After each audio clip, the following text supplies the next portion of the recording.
Hey, what's up, guys? What's happening? Hey, how are you? Hey. Three of you, huh? Yeah, we're all here. How are you? Good to I'm see doing you. okay. Sorry, there's some sort of internet connection problem. I just had to talk to the engineer, and now she said it's back on now, but I just took my internet off, so just to see you guys. So what's going on? How's things? Where are you guys at? You guys in Arizona? Yeah, we're in Phoenix. Yeah, in our studio. It's 112 today. It was 90 here yesterday or so, and it's like, we've had a pretty crappy winter here, so 90 was, kind of a welcome relief, I guess, to a certain degree. So, Sure. Yeah, no doubt. but you guys wouldn't know anything about playing here because it seems like every time you guys go to play here, something always happens. Yeah, like It's COVID. the universe is against us, man. They don't want me to go there, man. They don't want me to go home. If you just joined us on the Instagram, the Black Moods are joining us here, and so you guys were supposed to play here with Joe Perry, right? Yeah. And that tour, like, did he get sick or something like that? Is that what happened? Yeah, we were just talking about that. Like 3 days before Yeah. we were supposed to leave, we got the news, and that was awful. But he's good. So Yeah, he's all right. that's the important thing. Yeah, he's good. And then you guys were supposed to play Riff Fest with us, of course, coming up. We had to, cancel that because of everything that's going on. So what's your guys' take on what's happening? How have you guys been surviving? Well, keep it busy. The live streams wound up being a lot more work than one would think. Yeah. For sure. Yeah, we work harder in the studio working on those live streams than we do on the road. Yeah. Yeah, just making sure that, the audio syncs with the video, and like you just said, internet problems and all this kind of stuff, So, But yeah, we've been really busy. Yeah. We have our own studio that we can record and track and everything. So yeah, so we started working on our record Sunshine just came out. So instead of touring, we're just going back in and starting to work on a new record. yeah, Wait a second, hold on. So, you're already going to start to work on another new record now? I already have actually. Yeah, we got two Well, down. But see, it's not like we just it just happens, because this record's been in the can for. Well, we've been working on it for a couple years now. But it's been Right. done, so we've been writing and demoing other songs, because like I said, Chico said, we have our own studio, so we're always in the studio. Yeah. Even if we're just watching Netflix, we are in the studio. What kind of stuff have you watched on Netflix? Tiger King, baby. Well, of course, that Yeah, damn that was thing. good binging right there. But there's this new thing called History 101. History 101. That's really good. Goes through the I don't think that's new. I think that's from like 6 years ago, isn't it? Well, maybe just we're popped up. behind. Yeah, Right. we've been on the road. We've been on the road for 6 years. Yeah, that's true. Yeah, I hear you. Yeah, but so it's so funny you mentioned Tiger King, man. That's like so March. Yeah, I know. Yeah, right. When he said it, I'm like, oh, you're dating, bro. So the Black Moods is here with us on the Instagram. They were supposed to play for Riff Fest, and of course, we all know what's happening with that thing. So tell everybody about the new record. So you guys had this done already. I mean, like you were saying, you've been working on it. So give us like a timeline of how that all worked out, and tell us about the new album. We pretty much started it September of 17. 17, and we were just we did it with Johnny K, who's just amazing. He produced it, and so he's from Chicago. So in between our legs of tours, he would come in. He would fly in for a few days. We'd record 3 or 4 songs. We'd go back out on the road.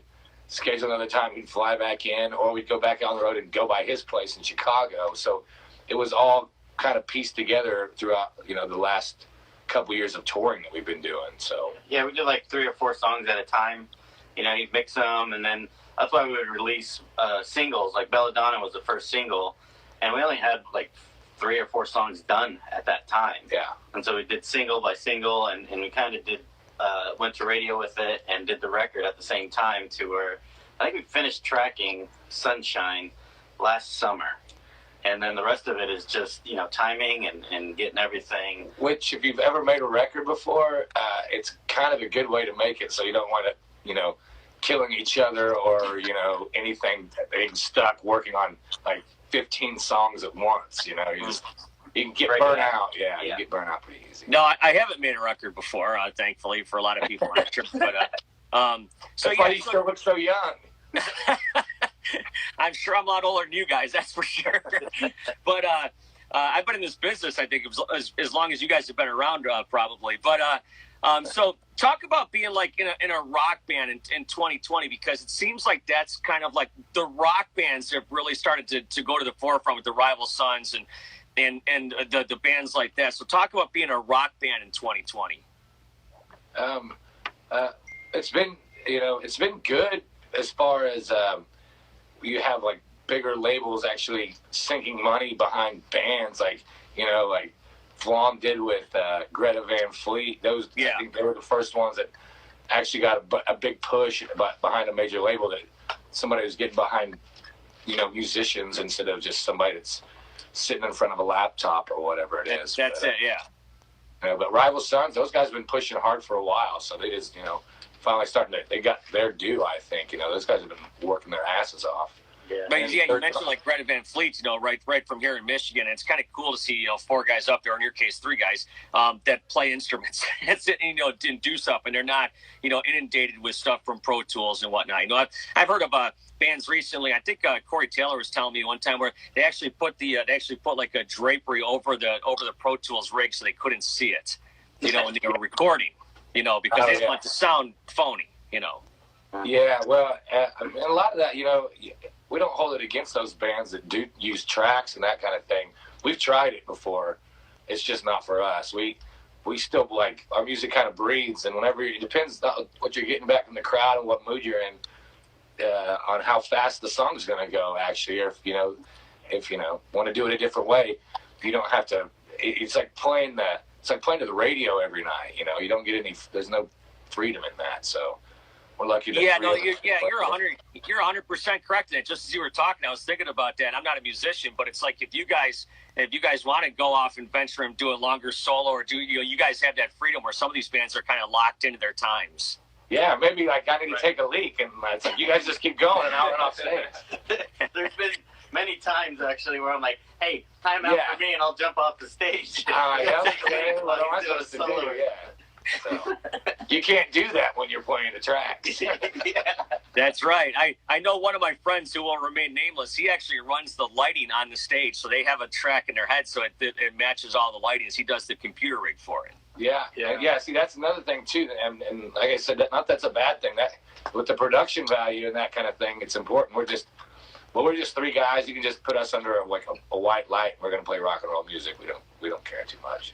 Yeah, That's right. We're gonna have a good time either way. Yeah, hopefully you'll be playing it in front of people in the not too distant future. We'll see what happens. But hey, speaking of that, so you mentioned 3 guys. So let me go around to all 3 of you guys. So what is your favorite 3-piece band?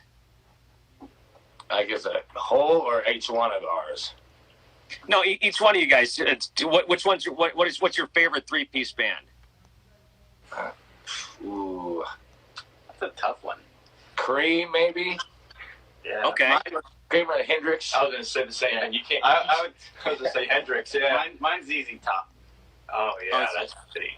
Yeah. Yeah. Speaking of Netflix, they had a pretty cool documentary. Have you seen that? I've watched it 4 times. Yeah, it's like that's I can recite the lines. I like it how the drummer talks about Clapton didn't use heroin cost effectively. Those guys are so funny. I've got some stories which I'll share with you another time. It's so funny because Josh, I've texted back and forth with you how many times. I've never even met you before. I know. It's nice to finally do this. This is great. I guess. Yeah, kind of, sort of like this. Yeah, I know. So what do you got? What's your schedule look like throughout the day here? What do you guys got going on? You just doing radio station stuff? Are you just twiddling around watching Netflix, playing music? What do you guys do? Yeah, well, we've kind of we took a little break. We're together all the time, so we took a week and a half. We all went kind of saw our families and that kind of thing. Because mine are in Missouri, and his boys in California, so we kind of did that. And so today is just kind of getting caught back up with. Today's our Monday, actually. Yeah. Okay. It's really early for us. Yeah, 11 o'clock or so. Oh man, look at you guys. So did you guys drive to different parts of the country? Yeah, I did. Yeah. I was in Utah for a week, 8 hours north in Moab. Really? Yeah, he had a church meeting he had to go Church to. meeting, yeah. He had to meet with the upper, I don't know what you call him. I'll stop there. So what was it like? I was gonna say, what was it like driving across the country now? It's weird. I went to California. That's where my son lives in Huntington Beach, and I wear a mask and gloves whenever you get gas or go into Love's or whatever. And so I'm getting used to it now, but it's still weird. My family's all in the Ozarks, so I flew back. I flew from Phoenix to Dallas, from Dallas to Fayetteville, Arkansas. And because I went back like a month ago too, and it was very apocalyptic in the atmosphere of the bars were closed, which is to me just the death of being in an airport and being sober is the worst thing ever. Yeah. So I managed to get around that a few ways, but still it was very interesting, Yeah. That was the cleanest airports I've ever been though, so I wasn't scared at all. I was like, they really cleaned this place up, so.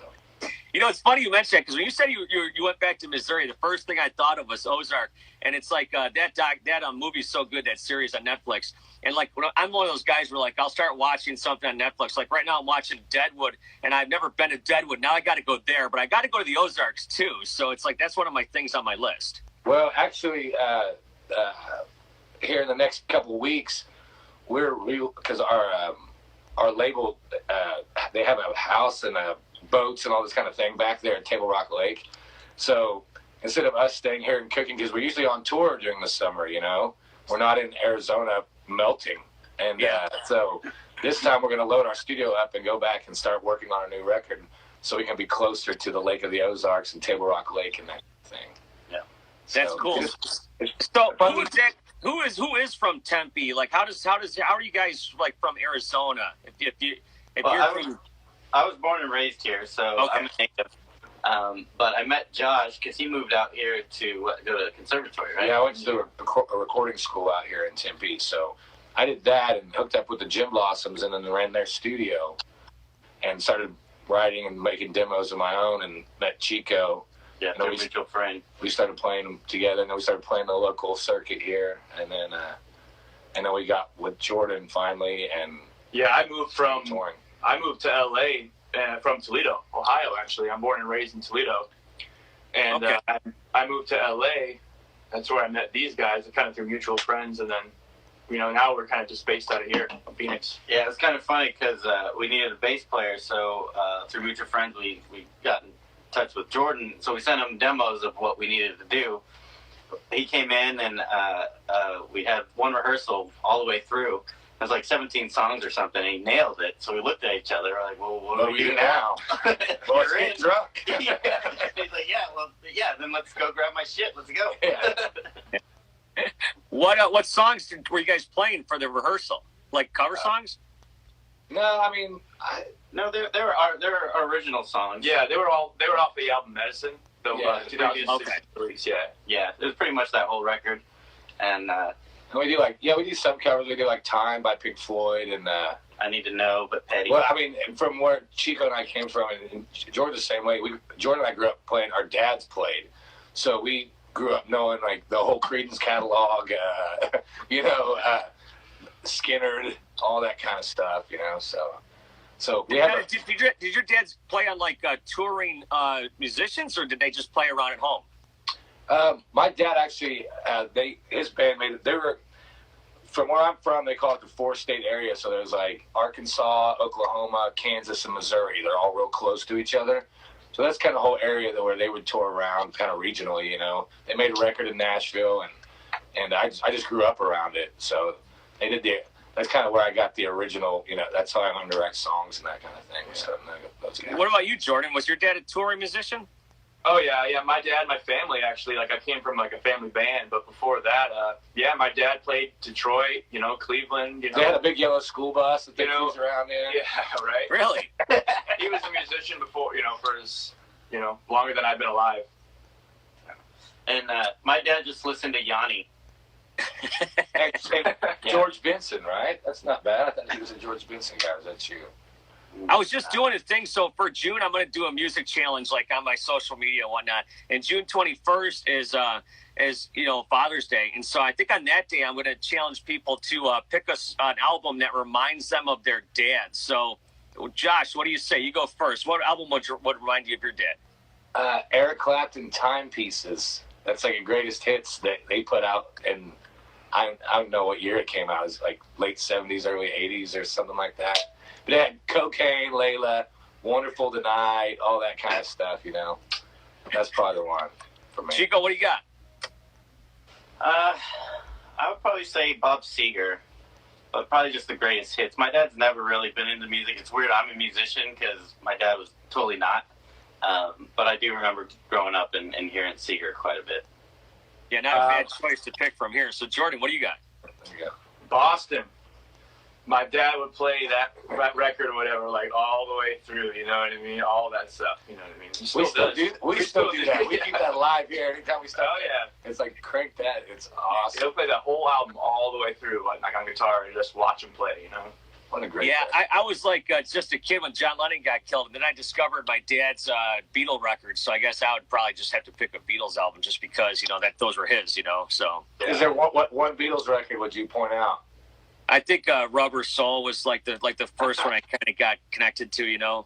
Love it. Yeah, that's. I like to say that I'm like a drug-induced Beatles guy. Like, I didn't like the poppy stuff in the beginning, but Rubber Soul, they started to turn a corner. Yeah, when they quit holding their hand and started doing something else with it is when you got into it, right? That's right. Hey, fun fact: the town I grew up in is where Mark David Chapman's holed up. So. Really? Yeah, I grew up outside of Buffalo in Western New York, and he's in a maximum security prison with Harvey Weinstein. So. How ironic. Yeah, I know. So yeah, fun facts. There you go. So anyhow, what do you guys have going on? Is there anything that you guys can plug outside of the record and stuff? I mean, I guess there's probably not, is there? You guys doing anything fun on social media or anything? Yeah, actually, I just announced a contest today on the Black Moose Facebook. We're going to give away some free merch. All you have to do is just follow us on Spotify and, add Sunshine, our new single, to one of your playlists. And post the proof. Post the proof to us, tag us in it, and you can win some free merch, a free coupon to our merch store. Yeah. You get Nice. all the cool stuff. Yeah. Yeah, that's cool. What's your favorite piece of merch you guys have? The bean bag. I can't believe we have a bean bag. What? A Black Moose bean bag. That's so awesome. Like one you sit in? Yeah, he likes the ones. It's for toddlers, but I make it fit. He makes it work. It's very uncomfortable around the studio to see. Yeah. There. I don't know how he gets all three of those snaps. Well, hey, I'm glad to see you guys are still at least like each other after all these years. Oh, this is a front. Yeah, this is after this. Yeah. He's not throwing elbows. So, is it really 98 degrees down there, or what'd you say? No, it's 100. It's supposed to be 112 by 5 or something like that. Yeah, it's probably like 100 right now. Or It's cool, though. It feels like 108. But it's a dry heat, right? Yeah. Yes. Did you say a dry heave? Yeah. Well, I got to get back to work here, you guys. I can't screw around with you guys all day long. But, hey, listen, I think that we owe each other some cocktails next time you're in Detroit or wherever you may be. Absolutely.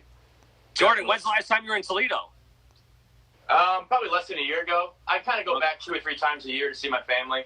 All my family's still there. So usually if we're on tour, we just stop through. But we played at Frankie's in Toledo just recently, that little joint. Yeah, last summer. That was that was fun. That's right. You did. You guys, who'd you play with there with? We headlined that show. Yeah, we headlined that show. It was a few openers. I can't quite recall. I want to think. Yeah, I want to think, Josh, you were texting me or something about that. I couldn't make it down there. It might have been a night I couldn't get out of whatever I was doing. But I don't go down to Toledo very often, to be quite honest with you. I made Tony Paco's a few times. Love that joint, man.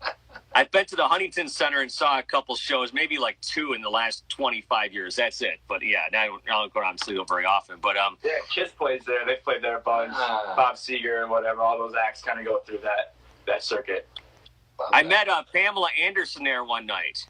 Nice. It was in 2002, and Kid Rock was playing down there, and and it was the day that the Canadians won the gold medal. So she's Canadian, so she was drinking all day, and she was a little bit tipsy. And she's standing next to Kid Rock talking to someone, and I'm talking to Rock, and I did one of these because I'm a guy. I went, Rock.